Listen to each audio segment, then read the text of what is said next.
আমরা আজ অন্তর্কলন বা অবকলনের দ্বিতীয় ক্লাস করছি। প্রথম ক্লাসে আমরা দেখেছিলাম যে একটি ফাংশন, সে ফাংশনটি অন্তর্কলন যোগ্য কি করে আমরা চেক করব, এবং তার সঙ্গে আমাদের কাছে যে নতুন অপেক্ষক সেটা হচ্ছে বিপরীত বৃত্তীয় অপেক্ষক, যেটাকে আমরা বলি ইনভার্স ফাংশন। তার ডেরিভেটিভ আমরা প্রথম নিয়মের সাহায্যে বা সংজ্ঞার সাহায্যে সেটা আমরা নির্ণয় করা শিখেছিলাম। আমাদের কাছে অবকলন বা অন্তর্কলন এটা কিছুটা হলেও পুরনো, কারণ 11-এ আমরা কয়েকটা সূত্রের মাধ্যমে এবং সংজ্ঞার সাহায্যেও আমরা নির্ণয় করেছি, এবং কিছু পরিচিত ফাংশন ছাড়াও আমরা কতগুলো সূত্র জেনেছিলাম। সেটা হচ্ছে দুটো ফাংশন fx এবং gx, এরা যদি অন্তর্কলনযোগ্য হয় তাহলে এদের যোগফল, বিয়োগফল, গুণফল, ভাগফল এরাও অন্তর্কলনযোগ্য, অর্থাৎ ডেরিভেটিভ করা সম্ভব। এবং ডেরিভেটিভটা কি না, যদি যোগ থাকে একটা ফাংশন তাহলে এর ডেরিভেটিভ হবে এর ডেরিভেটিভ প্লাস এর ডেরিভেটিভ। যদি বিয়োগ থাকে একই, কিন্তু গুণ বা ভাগের ক্ষেত্রে আমরা কি করেছিলাম, তখন আমরা দুটো সূত্র জেনেছিলাম। সূত্র দুটো কি? সূত্র দুটো হচ্ছে, যদি ধরো y ইকুয়ালস যদি u ইন্টু v হয়, যেখানে u এবং v হচ্ছে x এর ফাংশন, তাহলে আমরা dy বাই dx এইভাবে বের করেছিলাম। u টাকে ঠিক রেখেছিলাম, dv বাই dx। এবার u টাকে ডেরিভেটিভ করব, v টাকে ঠিক রাখবো। এখন আমাদের যদি ভাগ থাকে, অর্থাৎ এখন যদি ধরো আমার আছে y equals to u by v, যেখানে u এবং v x এর ফাংশন, তাহলে dy বাই dx, তাহলে নিচে হচ্ছে v স্কয়ার, যেটা নিচে সেটা প্রথমে ফিক্স থাকবে, উপরেরটার ডেরিভেটিভ মাইনাস উপরেরটা ঠিক থাকবে, নিচেরটার ডেরিভেটিভ। আমরা এছাড়াও দেখেছিলাম যে কোনো একটা ফাংশন তার সঙ্গে যদি একটা ধ্রুবক পদ গুণ থাকে, তাহলে ধ্রুবক পদটা শুধুমাত্র বাইরে বেরিয়ে আসে, অর্থাৎ dy বাই dx সমান হয় c into f dash x। আমরা ধীরে ধীরে একটু বড় বড় ফাংশনগুলোকে ডেরিভেটিভ করার চেষ্টা করব।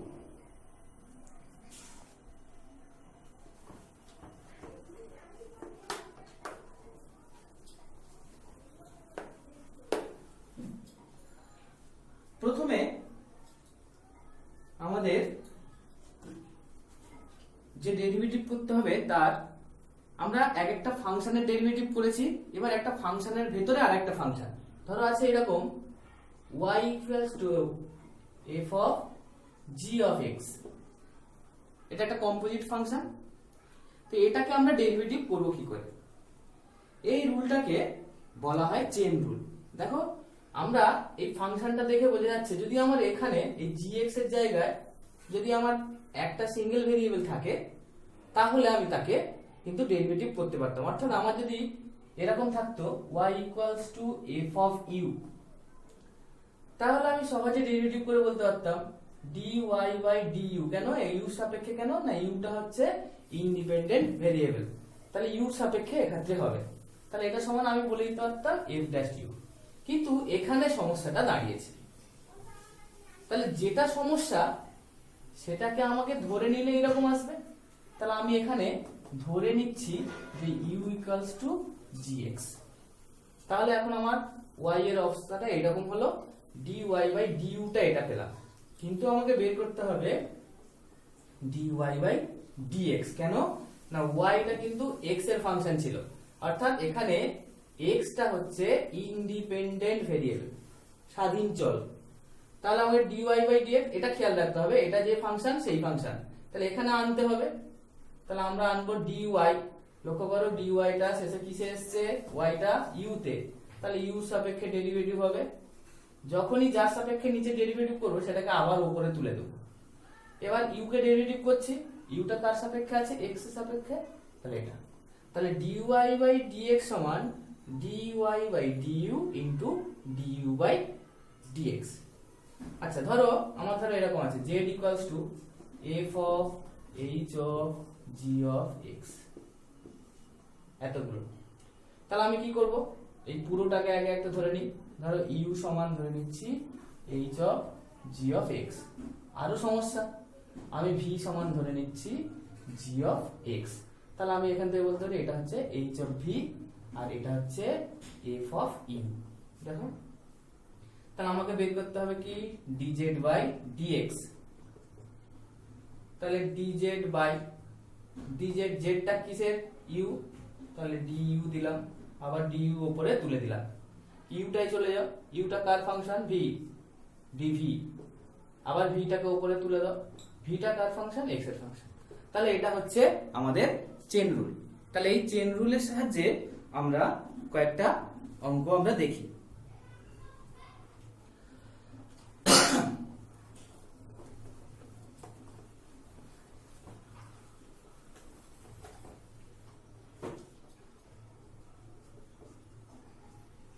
এক্সারসাইজ 1, ধরো একটা ছোট অঙ্ক দিই, y equals to log ax square plus bx plus c।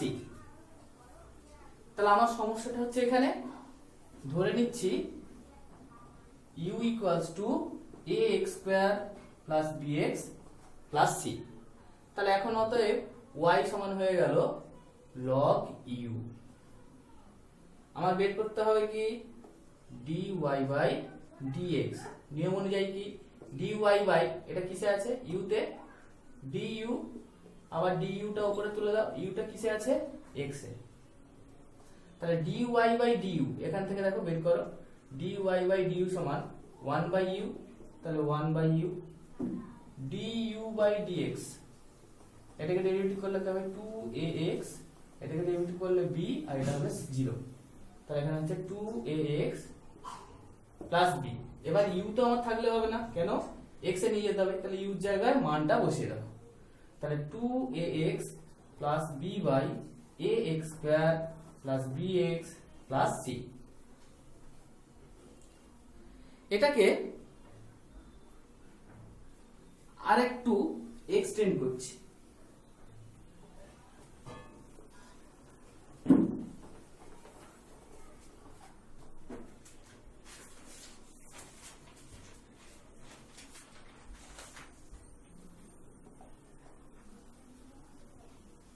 y equals to 2 to the power log ax square plus bx plus c। আমি এক করে ধরে নিচ্ছি, ধরি, তাহলে আমার 2 to the power x হলে পারবো, তাহলে u equals to log ax square plus bx plus c। আবার এখানে আবার এই ভেতরেরটা সমস্যা, তাহলে আমি ধরে নিচ্ছি v equals to ax square plus bx plus c।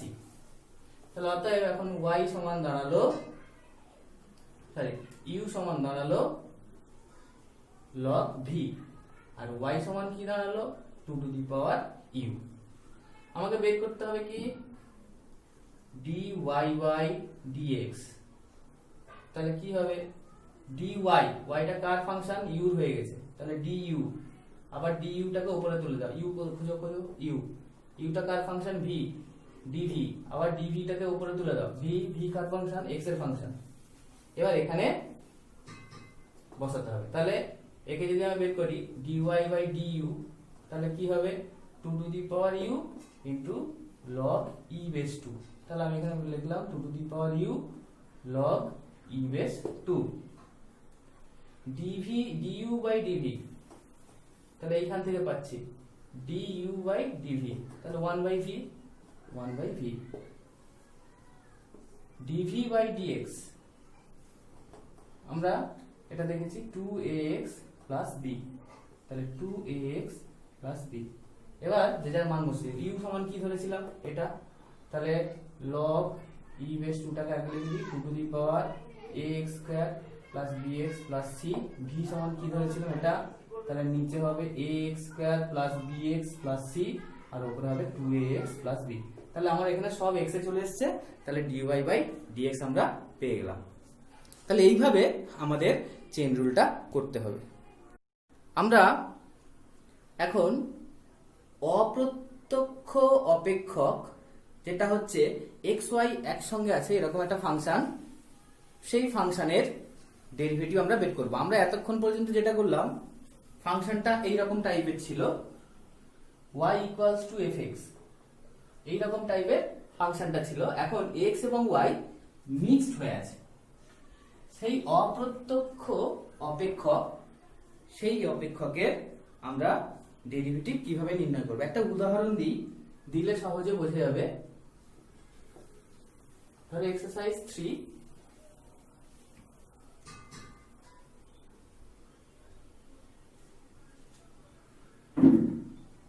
ax square 2hxy by square 2gx 2fy plus c সমান 0। তাহলে আমরা যে কোনো ডেরিভেটিভের সময় আমরা লিখি যেহেতু যে উভয় পক্ষে x এর সাপেক্ষে অবকলন করে পাই, তো সেইটা লিখবে উভয় পক্ষে x এর সাপেক্ষে অবকলন করে পাই। তাহলে আমাদের যদি খুব অসুবিধা হয় আলাদা আলাদা করে লিখছি এরকম, তাহলে ডেরিভেটিভ করছি আলাদা এক করে। কেন? এখানে প্লাস আছে, তার মানে প্রত্যেকের আলাদা আলাদা ডেরিভেটিভ আমরা করতে পারবো। ddx of 2hxy ddx of by square ddx of 2gx ddx of 2fy ddx of c, this equals to 0 derivative 0। এখন এটা হচ্ছে x এর সাপেক্ষে ডেরিভেটিভ করতে হবে, x ই আছে, তাহলে আমরা এটাকে লিখতে পারি 2ax। এখানে ধরো আমার 2h টা কনস্ট্যান্ট, বাইরে বের করে নিলাম, তাহলে ভেতরে থাকলো xy, xy কে ডেরিভেটিভ করলে কি হবে, x টা ঠিক থাকবে, y কে ডেরিভেটিভ। তাহলে আমরা যখন দেখো y ইকুয়ালস টু fx করেছিলাম, বাম দিকে তো y কে ডেরিভেটিভ করেছিলাম, তাহলে কি লিখেছিলাম dy বাই dx, অর্থাৎ y যখনই থাকবে সেখানে y কে আমরা ডেরিভেটিভ করব। যেমন ধরো y স্কয়ার থাকলে কি করব, তাহলে আগে একে y এর সাপেক্ষে ডেরিভেটিভ করলে কত হবে 2y, তারপরে y কে ডেরিভেটিভ করব dy বাই dx, অর্থাৎ সেই একই রকম অনেকটা চেইন রুলের মতো। তাহলে আমরা একই রকম ভাবে y কে ডেরিভেটিভ করি dy বাই dx প্লাস,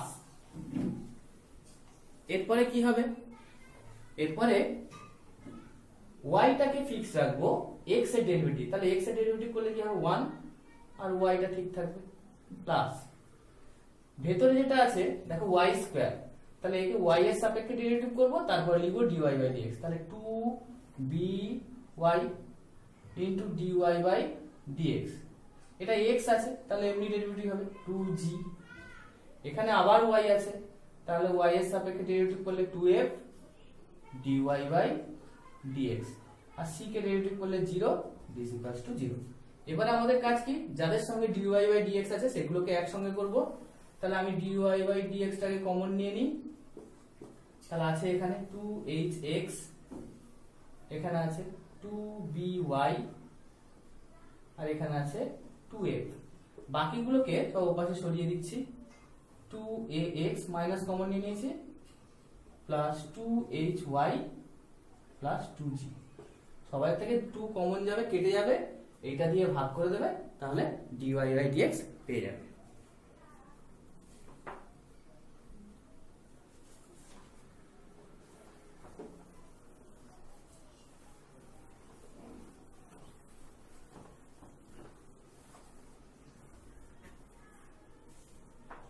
আচ্ছা, parametric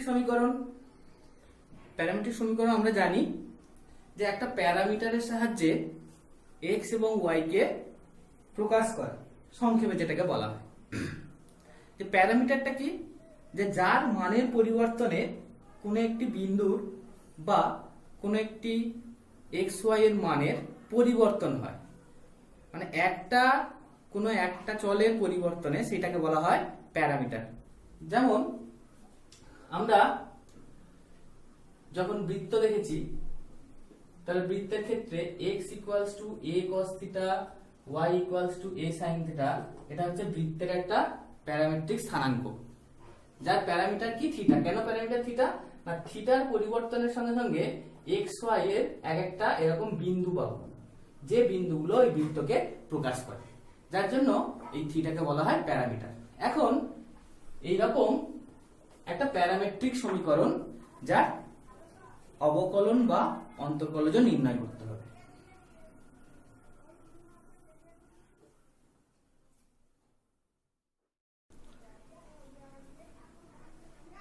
x equals to a cos theta y equals to b sin theta।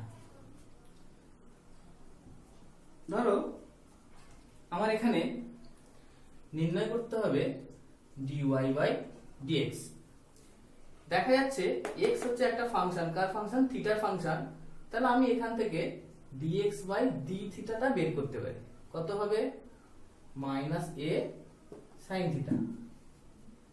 এখান থেকে এটাও থিটার ফাংশন, তাহলে dy by d থিটা কত হবে? b cos theta. তাহলে এখানে dy by dx সেই চেন রুলের মাধ্যমে ধরো dy লিখলাম, y টা কার সাপেক্ষে হচ্ছে? থিটা সাপেক্ষে, বাই dx। তাহলে আমরা dy by d থিটা কোথায়? এটা b cos theta d theta by dx, এখানে আছে dx বাই d থিটা, তাহলে এটাকে উল্টে দেব 1 by minus a sin theta, তাহলে হচ্ছে minus b by a cot theta. তাহলে যেহেতু x এবং y থিটা দিয়ে আছে, তাহলে আমার dy বাই dx ওটাও থিটা দিয়ে থাকবে। আচ্ছা, এরপরে আমরা যেটা দেখবো সেটা হচ্ছে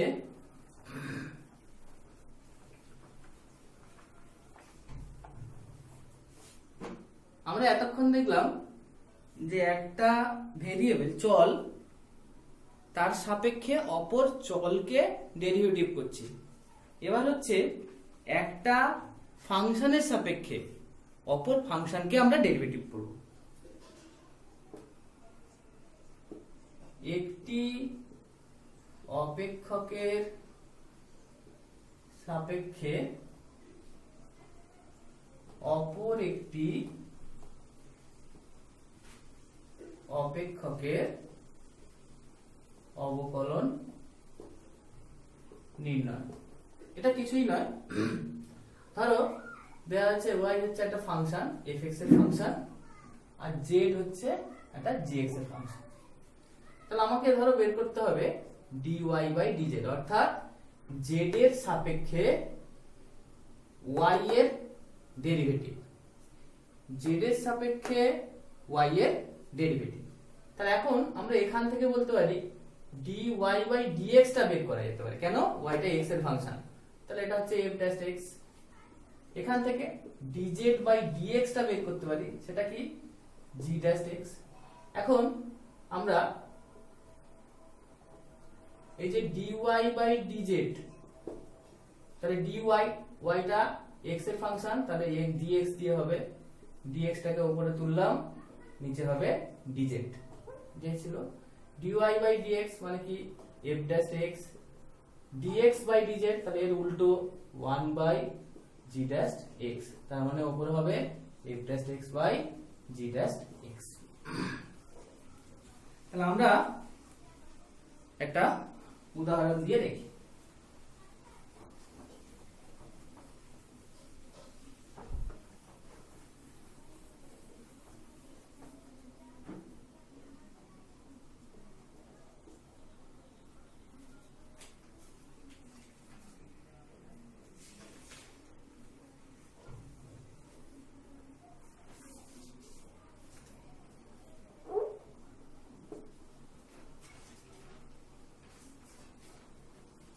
তাহলে দেওয়া আছে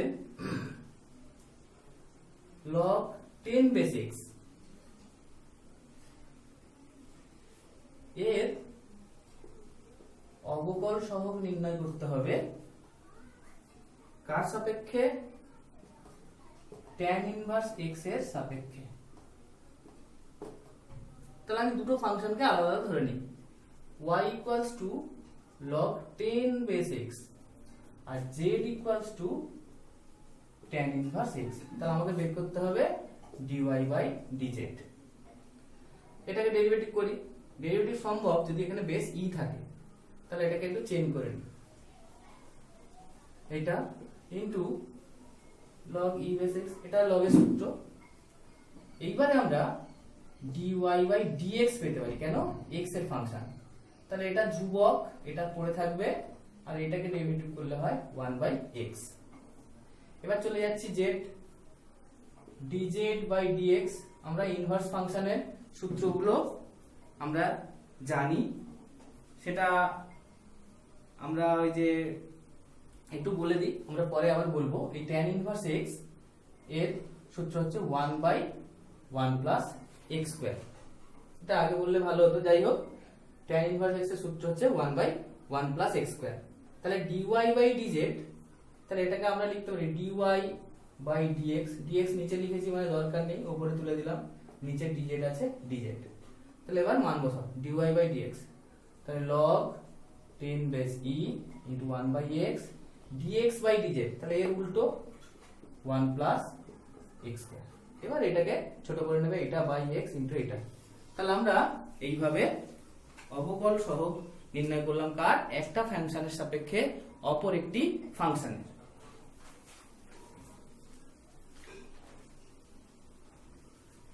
আচ্ছা, আমরা এর ক্ষেত্রে বললাম যে এটা আগে হলে ভালো হতো, তো এর সূত্রগুলো আমরা একটু দেখে নিই।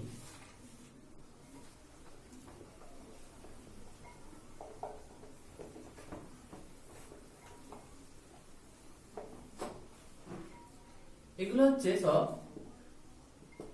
বিপরীত বৃত্তীয় অপেক্ষক বা বিপরীত অপেক্ষকও বলে ইনভার্স ফাংশন, তার অন্তর্কলজ। আমরা আগের ক্লাসে সংজ্ঞার সাহায্যে দেখিয়েছিলাম sin ইনভার্স x, সেটা কি হয়েছিল? 1 by root over 1 minus x square. cos inverse x যদি আমরা বের করি, তাহলে একই আসবে, উপরে একটা মাইনাস আসবে, এটা tan ইনভার্স x বের করলে 1 by 1 plus x square. cosec inverse x minus 1 by x root over x square minus 1। sec inverse x 1 by x root over x square minus 1। আর cot inverse x minus 1 by 1 plus x square. এক্ষেত্রে একটু বলে রাখি যে sin ইনভার্স x, যেখানে x এর মানটা নিশ্চয়ই sin এর কোণের মান, অর্থাৎ এই মানটা নিশ্চয়ই -1 থেকে 1 এর মধ্যে থাকবে, অর্থাৎ সেটাকে আমরা সংক্ষেপে যদি বলি এটা লেস দ্যান 1, অর্থাৎ এটা হলে তবে কিন্তু তার ডেরিভেটিভ সম্ভব। cos এর ক্ষেত্রেও একই, tan এর ক্ষেত্রে আমরা জানি -ইনফিনিটি থেকে ইনফিনিটি। cosec ইনভার্স কি না, sin যাবে তার উল্টো, মানে 1 এর থেকে বড়, তার মানে mod x greater than 1। sec এর একই, mod x গ্রেটার দ্যান 1। আর cot আর tan একই, -infinity less than s less than infinity. তাহলে এইটা আমাদের কাছে নতুন সূত্র। আচ্ছা, এবার হচ্ছে ধরো আমাদের লগারিদমিক ফাংশনের মাধ্যমে আমরা ডেরিভেটিভ বের করব। কোন কোন ক্ষেত্রে? যখন দেখা যায় যে একটি ফাংশনের পাওয়ার হিসাবে অপর একটি ফাংশন আছে, কোনো ভেরিয়েবল নয়, একটি ফাংশনের পাওয়ার হিসাবে অপর একটি ফাংশন আছে। আমি একটা উদাহরণ দিই,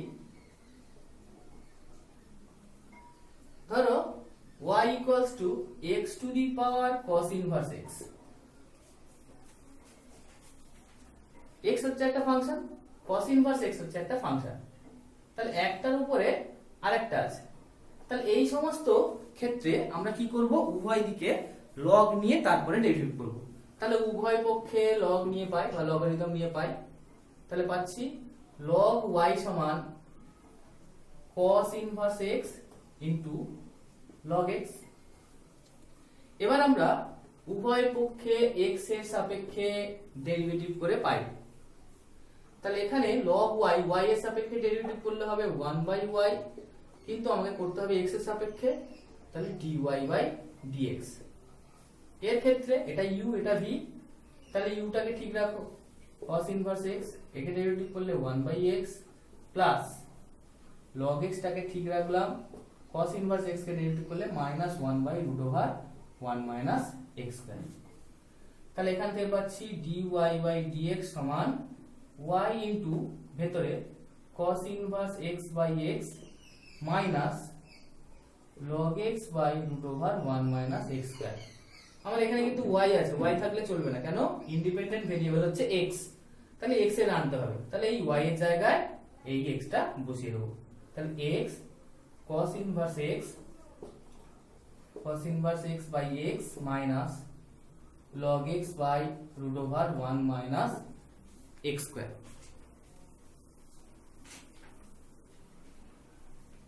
তাহলে আমরা দেখলাম, তাহলে এতক্ষণে আমরা যেগুলো করলাম সেখান থেকে আমরা আগে যেগুলো শিখেছিলাম যে সূত্রগুলো, সেটাকে একটু মডিফাই করা যেতে পারে, অর্থাৎ একটু বিস্তার করা যেতে পারে। কিরকম?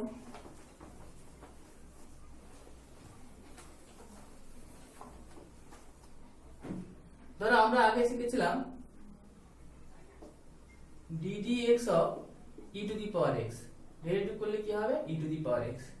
এখন আমি ডেরিভেটিভ করছি e to the power mx, তাহলে কিছু নয়, mx যদি হয় mx হবে, কিন্তু এটাকে যদি আলাদা করে ধরে নিই তাহলে এটাকেও ডেরিভেটিভ করতে হবে, তার ডেরিভেটিভ m, অর্থাৎ আমার যা থাকবে তার সঙ্গে শুধু m হবে। আবার ধরো এরকম ddx of a to the power x, একে ডেরিভেটিভ করলে কি হয়েছিল? a to the power x log e base 2। তাহলে এখন ডেরিভেটিভ করছি a to the power mx, তাহলে নিজেরাই বলতে পারবে এটা হচ্ছে a to the power mx হবে, এই m এর জন্য একটা m আসবে, আর log e base 2 যেমন আছে সেটা থাকবে। আচ্ছা, আমরা সাইনের ক্ষেত্রে একটা ত্রিকোণমিতিক একটা দেখাই, এটাকে ডেরিভেটিভ করলে কি আসতো? cos x। এখন sin আছে mx, তাহলে sin mx থাকলে আমার কোনো অসুবিধা নেই, cos mx হবে, কিন্তু এই mx এর জন্য একটা m আসবে। তাহলে এইটাই শুধু আগের সূত্রের সঙ্গে এই সূত্রের একটু তফাৎ। তাহলে আমাদের যে অংশগুলো আছে সেগুলো আমরা প্রত্যেকটা দেখালাম এবং একটা করে উদাহরণ দিলাম। তোমরা বইয়ের অতি সংক্ষিপ্ত এবং সংক্ষিপ্তের অঙ্কগুলো করবে, এবং আমি একটা স্কুল অ্যাক্টিভিটি টাস্ক তৈরি করে দেবো, সেটা কিন্তু তোমার ওই স্কুল অ্যাক্টিভিটি টাস্কের খাতায় পরপর করতে হবে। তাহলে সবাই ভালো থাকবে, সুস্থ থাকবে।